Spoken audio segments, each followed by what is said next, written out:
वो अडानी चाहेंगे तो दूसरा नरेंद्र मोदी खड़ा कर देंगे पार्लियामेंट में। उनके लिए क्या, वो तो पैसे वाले लोग हैं, पैसे वाले लोग देश में, इनको पूरे भारत देश में इनको चुनाव हारने का पूरा डर हो गया है। पर इसमें इलेक्शन कमीशन के लिए बहुत बड़ी समस्या खड़ी होने वाली है। इतनी ना तो इनके पास ईवीएम मशीनें हैं, ना तो इनके पास भारत देश में इतना बड़ा मैन पावर है। हाल ही में आपने देखा होगा कि प्रधानमंत्री के सलाहकार हैं विवेक देवराय, उन्होंने कहा कि वक्त आ गया है संविधान बदलने का। तो क्या ये वक्त वो आ गया है जब विशेष सत्र बुलाकर एक देश एक चुनाव कराने का ये सबसे बड़ी चुनौती है? पार्लियामेंट में जितने भी अपोजिशन के लीडर हैं, यदि वो ज़्यादा बोलेंगे तो उनके पास सीबीआई और ईडी जो है वो बैठी हुई है उनको कंट्रोल करने के लिए। 15 लाख रुपए हर व्यक्ति के अकाउंट में देने के लिए बोला था, 2 करोड़ में जो है तो रोजगार देने के लिए बोला था। देश का जो संघीय ढांचा है उसको भी खत्म करना चाहते हैं। इस तरीके से इन्होंने कहा कि क्षेत्रीय पार्टी खत्म हो जाएगी, आरजेडी जेडीयू में सपा बीएसपी वो सब खत्म हो जाएंगी अगर एक देश एक चुनाव हुआ तो। पर सिर्फ कारपोरेट घराना है, कारपोरेट घराना पूरा भारत देश को कंट्रोल कर रहा है। जो इस समय पर लोकसभा में लोग बैठे हैं और उसमें 2 लोग हैं, मोदी जी और अमित शाह जी, और 2000 की नोट की बंदी रातों रात करवाते हैं। तो इसके साथ में एकाएक भारत देश में डिमोनेटाइजेशन करा देते हैं। तो इसी के साथ में जीडीपी का कुछ, उनको जीएसटी के बारे में कुछ नहीं पता, कुछ भी कर देते हैं। नमस्कार, आप देख रहे हैं लोकतंत्र TV. One nation one election, Hindi में कहा जा रहा है कि एक देश एक चुनाव को लेकर तमाम राजनीतिक घरानों से अलग अलग बयान आ रहे हैं। सपा के तरफ से कई सारे बयान आ रहे हैं, वहीं अरविंद केजरीवाल भी खूब बयानबाजी कर रहे हैं। अब तो राहुल गांधी ने भी कह दिया ये देश पर सबसे बड़ा अटैक है, देश पर, संविधान पर खतरा है। अब सोचिए कि जब राजनीतिक घरानों से बयान आने लगे तो ये कम बड़ी बात नहीं, यानी कि मुद्दा बड़ा है। 18 तारीख से नए विशेष सत्र का शुभारंभ किया जा रहा है नरेंद्र मोदी के द्वारा। इस वक्त हमारे साथ मौजूद हैं सुप्रीम कोर्ट के एडवोकेट नरेंद्र मिश्रा जी। आप कैसे देख रहे हैं सर, क्योंकि सुप्रीम कोर्ट भी आप देखते हैं, तो अब जब राहुल गांधी ने बयान दिया, केजरीवाल ने बयान दिया, सपा के कई कद्दावर नेताओं ने कह दिया कि भैया एक देश एक चुनाव जो है वो कैसे इस देश में संभव है सर? पहले तो आपके माध्यम से मैं भारत देश के जितने भी नागरिक हैं, 140 करोड़ जो भारत देश के लोग हैं, इन सबको मैं नमन करता हूं, नमस्कार करता हूं। और इन सबको मुझे सबसे रिक्वेस्ट है, निवेदन भी है कि वन नेशन वन वोट्स के बारे में बहुत अच्छे से समझें, क्योंकि भारत देश में इस तरह का एक्सपेरिमेंट 1951 से लेकर के 1967 तक में, ड्यूरिंग जब पंडित जवाहरलाल नेहरू थे, जो विश्व की लीडरशिप करते थे। मुझे लगता है कि भारत देश के जो वर्तमान इस तरह की आवाज़ उठ रही है, वर्तमान भारत देश के प्रधानमंत्री जो इस तरह का बयानबाजी किया है शायद, और विशेष सत्र भी बुलाया है वन नेशन वन वोट को लेकर के, उसमें कई बड़ी समस्याएँ आई हैं। पहला तो ये कि भारत देश का जो संविधान का आर्टिकल 1 है वो यह कहता है कि भारत जो है, भारत एक संघीय राज्यों का, ये विभिन्न जो संघ राज्य हैं उनका संघीय कंट्रीज है। तो इसका मतलब हो गया कि इंडिया जो है, तो इंडिया विभिन्न जो भारत देश के विभिन्न राज्य हैं उनका एक समूह है। उस समूह को लेकर के ही हम कोई भी काम करते हैं। विभिन्न राज्य हैं तो विभिन्न तरह की उनकी पॉलिसीज होंगी, विभिन्न तरह के उनके रूल्स होंगे, विभिन्न तरह की उनकी रीजनल्स जो आइडियोलॉजीज है वो भी होगी, और कहीं न कहीं उनके विभिन्नताओं में एकता जो भारत देश की हमारी संस्कृति में भी एक सब समाहित है वो भी होगा। पर ये जब इस तरह की बातें जो आज वर्तमान भारत देश में देखी जा रही है, कही जा रही है, तो इसको 1967 का जो चुनाव हुए पहले उससे एक अनुभव लेना चाहिए। वो फेलुअर हुआ था, और फेलुअर होने के 2 बहुत विशेष कारण आए। कई राज्य में सरकारें नहीं चल पाई तो हो गया, कई राज्यों में सरकार चल रही थी तो पार्लियामेंट वगैरह में कुछ दिक्कतें आने लगी, क्योंकि भारत देश में करंट में इस समय पर लगभग 30 राज्य हैं सब मिला करके। हर राज्य में एश्योर्ड आप नहीं है कि हर राज्य में प्रॉपर तरीके से चुनाव जो स्टेट गवर्नमेंट के माध्यम से चल रहा है वो जो है तो सरकार व्यवस्थित तरीके से संचालित होती रहे और उस राज्य को प्रॉपर 5 साल तक पूरा कर सके। पर इसमें इलेक्शन कमीशन के लिए बहुत बड़ी समस्या खड़ी होने वाली है। इतनी न तो इनके पास ईवीएम मशीनें हैं, न तो इनके पास भारत देश में इतना बड़ा मैन पावर है, न तो भारत देश के लोग इतना अवेयर हैं कि आर्टिकल 324 ये तो कहता है कि इलेक्शन कमीशन भारत देश में इलेक्शन तो फ्री कराएगा, सेंट्रल का भी कराएगा, स्टेट का भी कराएगा, प्रेसिडेंट का भी कराएगा, और इसके साथ में वाइस प्रेसिडेंट ऑफ इंडिया वगैरह जितने भी हैं उन सबका कराएगा वो। पर यह भी डिफाइन है कि आर्टिकल 13 का वायलेशन नहीं होना चाहिए। अब आर्टिकल यानी फंडामेंटल राइट्स जो है पब्लिक का वो कहीं से फेलवर नहीं होना चाहिए। ये आर्टिकल 324 का जो भी इलेक्शन कमीशन है उसके साथ में ये सारी चीजें दी गई हैं कि आप यदि आप इलेक्शन कराते हो तो आर्टिकल 13 का वायलेशन नहीं होना चाहिए। बात यहीं तक महदूद नहीं है। हाल ही में आपने देखा होगा कि प्रधानमंत्री के सलाहकार हैं विवेक देवराय, उन्होंने कहा कि वक्त आ गया है संविधान बदलने का। तो क्या यह वक्त वो आ गया है जब विशेष सत्र बुलाकर एक देश एक चुनाव कराने का यह सबसे बड़ी चुनौती है? भारत एक संवैधानिक कंट्री है, डेमोक्रेटिक कंट्री है और संघीय कंट्री है, पर इनका इलेक्शन का जो पैटर्न अभी आ रहा है, यदि इस स्ट्रक्चर्स को, ये बेसिक स्ट्रक्चर भारत देश का है, केशवानंद भारती का जजमेंट जो है, यदि उसको ये टच करेगा तो हम लोग सुप्रीम कोर्ट में इसमें चले जाएंगे, सीधा जाएंगे, क्योंकि बेसिक स्ट्रक्चर से हम कोई समझौता नहीं कर सकते। अगर तो उनको लॉ का नॉलेज नहीं है, वो वैसे ही उनके पास नॉलेज है जैसे इकोनॉमी में वो भारत देश के प्रधानमंत्री के फिनेंशियल एडवाइजर हैं और 2000 की नोट की बंदी रातों रात करवाते हैं, तो इसके साथ में एकाएक भारत देश में डिमोनेटाइजेशन करा देते हैं, तो इसी के साथ में जीडीपी का कुछ, उनको जीएसटी के बारे में कुछ नहीं पता, कुछ भी कर देते हैं। वो ऐसे ही कानून के बारे में, संविधान के बारे में अपना जो अनुभव है उन्होंने शेयर किया है। आपने कहा कि पंडित जवाहरलाल नेहरू विश्व के नेता थे, विश्व के नेताओं में से एक दूरदर्शी नेता थे, तो नरेंद्र मोदी तो सर वो भी तो दूरदर्शी हैं, कह रहे हैं दुनिया भर में उनका चलता है, देख रहे हैं सब आ रहे हैं। G20 की मीटिंग हो रही है, कोई भी मीटिंग यदि कहीं भी किसी कंट्री में होने वाली होगी तो उसके बारे में पहले 4-5 साल 10 साल पहले से प्री प्लान होती है।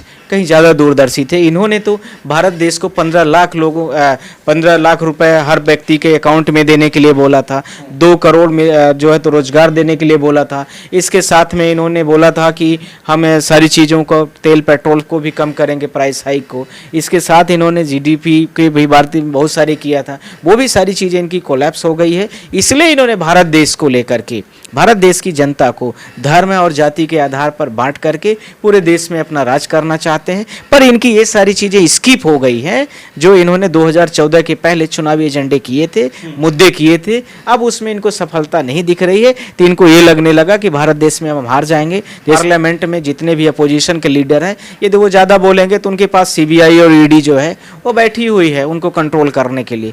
इस मुद्दे को लेकर आप लोग सुप्रीम कोर्ट भी जा रहे हैं क्या? देखिए, मैंने आपसे 4 चीज़ों को मैं खुलेआम पूरे भारत देश की जनता से मैं बोल रहा हूँ कि वन नेशन वन वोट को लेकर के आप लोग पूरे तरीके से पढ़िए। यदि कहीं कोई गड़बड़ी लगती है तो आप लोग जो भी हैं सुझाव अपना अपना भारत देश में दीजिए। पर यदि बेसिक स्ट्रक्चर, फंडामेंटल राइट्स को लेकर के कुछ चीज़ें आती हैं, क्योंकि भारत देश विविधताओं का राज्य है, बहुत सारे जो रीजनल पार्टी हैं वो ख़त्म हो जाएंगी। बहुत सारी रीजनल पार्टीज़ हैं जिनके खुद के कल्चर्स हैं, खुद के कस्टम्स हैं। जैसे मैं बाय द वे बात करता हूँ, छोटी छोटी पार्टीज़ हैं, उनका भले प्रेजेंटेशन विधानसभा लेवल पर ना हो या लोकसभा लेवल पर ना हो, तो उनका तो अस्तित्व खत्म हो जाएगा। करंट में भारत देश में सबसे ज़्यादा जो बिजनेसमैन फंडिंग कर रहे हैं किसी पार्टी को, तो बीजेपी से कर रहे हैं। तो बीजेपी के साथ में किसी भी भारत देश की अन्य पार्टी जो नेशनल है उनको डिफेंस करना बहुत मुश्किल काम हो जाएगा। और लगभग मुझे लग रहा है कि इस समय पर 80% के आसपास जो भारत देश के विभिन्न उद्योगपति हैं और विभिन्न जो राजनेता होंगे, वो सारे के सारे लोग वो बीजेपी को ही अपना कंट्रीब्यूशन कर रहे हैं। तो इनकी सोशल मीडिया, इनके साथ में मनी पावर, इनके मैन पावर, इनके साथ में जो छोटे रीजनल और भी विभिन्न पार्टीज़ के लोग हैं, नेता हैं, राजनेता हैं, वो डिफेंस नहीं कर पाएंगे एक साथ। नरेंद्र मोदी का दिमाग भी तेज है। नरेंद्र मोदी का दिमाग क्या है, वो कारपोरेट घराने के साथ में जुड़े हुए हैं। कारपोरेट घराना जैसा उनको ट्वीट करता है, बोलता है, वैसे बात करते हैं वो। तेजस्वी यादव कहते हैं कि आज एक देश एक चुनाव कर रहे हैं, कल एक देश एक लीडर कर देंगे। सही बोला है जिसने भी बोला है। अभी भारत देश जो करंट में सिचुएशन है, वो अडानी चाहेंगे तो दूसरा नरेंद्र मोदी खड़ा कर देंगे पार्लियामेंट में। उनके लिए क्या, वो तो पैसे वाले लोग हैं, पैसे वाले लोग ज़्यादा वो इन चीज़ों को नहीं, वो कांग्रेस पार्टी नहीं है कि वो डिफेंस करेगी चीज़ों को। उनके पार्टी यानी लोकसभा और राज्यसभा, इसके साथ में प्रेसिडेंट, इसका मतलब पूरा पार्लियामेंट पावरफुल है। ऐसा नहीं है इस समय पर। इस समय पर सिर्फ कारपोरेट घराना है, कारपोरेट घराना पूरा भारत देश को कंट्रोल कर रहा है। जो इस समय पर लोकसभा में लोग बैठे हैं और उसमें 2 लोग हैं, मोदी जी और अमित शाह जी। जो आपने उनका तेजस्वी यादव जी की बात कहा है, वो बिल्कुल ही बुनियाद भारत देश की इस तरह से इन्होंने बना दिया है कि हम परमानेंट बने रहें। कोई भी डेमोक्रेटिक कंट्रीज़ का जो फंडामेंटल चीज़ें उनको पहले बेस को ख़त्म किया जाए। उन्होंने करने में काफ़ी सक्सेस भी रहे हैं। तो ये सब भारत देश के स्ट्रक्चर्स को ख़त्म करने के लिए ही किया जा रहा है कि आगे आने वाली जनरेशन जब वीक रहेगी तो हमसे कोई भी क्वेश्चन रेज नहीं करेगा। उसका एक कारण भी है। पे लगातार ऐसी खबरें चल रही है मेन स्ट्रीम मीडिया में कि नवंबर में ही चुनाव हो सकता है। देखिए ये तो कोई गोपनीय जानकारी आपको मिल गई हो तो मैं नहीं जानता। टीवी चैनल पे चल रहा है। तो टीवी चैनल वाले जो चला रहे होंगे उनको ज़्यादा जानकारी है। अभी तो हमारे पास सिर्फ ये है कि वोटिंग को लेकर के चीज़ें कुछ चल रही हैं। हो सकता है कि जो कह रहे हैं उनको कहीं से जानकारी मिली हो, सही भी हो गलत भी हो, पर जो वन नेशन वन वोट की बात में के साथ में जो स्पेशल पार्लियामेंट का सेशन सितंबर में 18 से लेकर के 22 तक के लिए बुलाया जा रहा है, उसको देख करके मुझे लगता है कि ऐसा किया जा सकता है, कोई बड़ी चीज़ नहीं है। जल्दबाजी में है क्या नरेंद्र मोदी? एग्जैक्टली इनको क्योंकि आगे का जो विंटर का सेशन आने वाला था उसको ये नहीं कराना चाह रहे, इसलिए ये सब चीज़ों को ले आए हैं, जिससे भारत देश की जनता जो अपने प्राइमरी जो उसके मुद्दे हैं वो सारे हट जाए।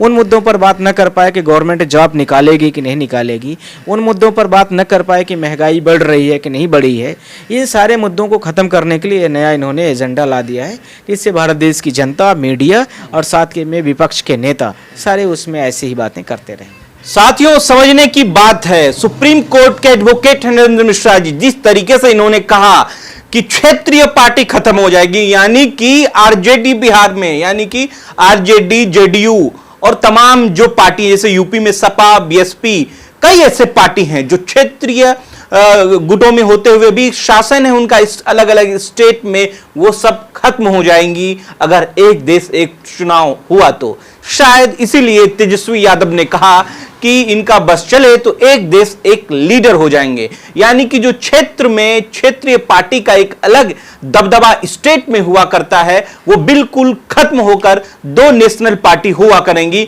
जो वर्तमान में कांग्रेस और भारतीय जनता पार्टी है। क्या भारतीय जनता पार्टी का मंसूबा ही यही है? क्या नरेंद्र मोदी जो देश के प्रधानमंत्री उनका मंसूबा ही यही है कि वो क्षेत्रीय पार्टी को खत्म करने के लिए एक देश एक चुनाव को लाना चाहते हैं, इसलिए विशेष सत्र को बुलाया जा रहा है 18 तारीख से 22 तारीख, यही बात है सर? मैंने आपको सारी चीज़ों को कॉन्सेप्ट क्लियर कर दिया है कि रीजनल पार्टीज, रीजनल आवाज़, रीजनल थॉट्स, रीजनल चीज़ें जितनी भी हैं देश की, उसको ख़त्म करना चाहते हैं और देश का जो संघीय ढांचा है उसको भी ख़त्म करना चाहते हैं। देश में इनको, पूरे भारत देश में इनको चुनाव हारने का पूरा डर हो गया है, जो कि मैंने आपको बोला है कि मध्य प्रदेश एक बड़ा उदाहरण अभी दिख रहा है सामने में, छत्तीसगढ़, राजस्थान और भी भारत देश के कई राज्यों का चुनाव है, साथ में कर्नाटक बड़ा उदाहरण है। तो उनको हटाने के लिए उन मुद्दों को एक साथ करना चाहते हैं कि इस तरह से हो जाए तो हमें थोड़ा बेनिफिट्स मिल जाएगा और साथ में क्षेत्रीय पार्टियां भी कमज़ोर हो जाएंगी, अपने टारगेट पर ये काफ़ी क्लियर हो जाएंगी। जैसे लग रहा है वीडियो आप सोशल मीडिया पे देख रहे हैं तो कमेंट कर अपनी प्रतिक्रिया जरूर दीजिएगा कि सुप्रीम कोर्ट के जो एडवोकेट हैं नरेंद्र मिश्रा जी, आप इनकी बातों से कहां तक सहमत हैं? शुक्रिया। नमस्कार। एक वेब सीरीज अभी अभी हंगामा प्ले पे लॉन्च हुई है जिसका नाम है विरोधी। इस विरोधी वेब सीरीज़ में आज की न्यू जनरेशन के बारे में बताया गया है, जिसमें एक गरीब किसान है, वो कैसे अपने हालात और परिवेश से मजबूर होकर एक गैंगस्टर बनता है। इस वेब सीरीज़ को ज़रूर देखें। ये वेब सीरीज़ हंगामा प्ले, एयरटेल एक्सट्रीम और वोडाफोन पे अभी अवेलेबल है और आने वाले दिनों में ये MX प्लेयर पे भी आने वाली है, रिलीज़ होने वाली है। और ये web series Gomti art and craft के बैनर के नीचे बन रही है। इसके डायरेक्टर हैं मिस्टर नीरज भारद्वाज और इसके प्रोड्यूसर है मिस्टर अशोक त्यागी। जो भी काम करना चाहते हैं वेब सीरीज़ में वो गोमती आर्ट एंड क्राफ्ट को फॉलो करें और उस पर अपना बायोडाटा दें। अगर जिन्होंने विरोधी वेब सीरीज़ को नहीं देखा तो उसने अपने सामाजिक परिवेश को ठीक ढंग से समझा नहीं, और मैं चाहूँगा कि आप सभी इस विरोधी वेब सीरीज़ को ज़रूर देखें, खासकर टीनेजर्स। धन्यवाद।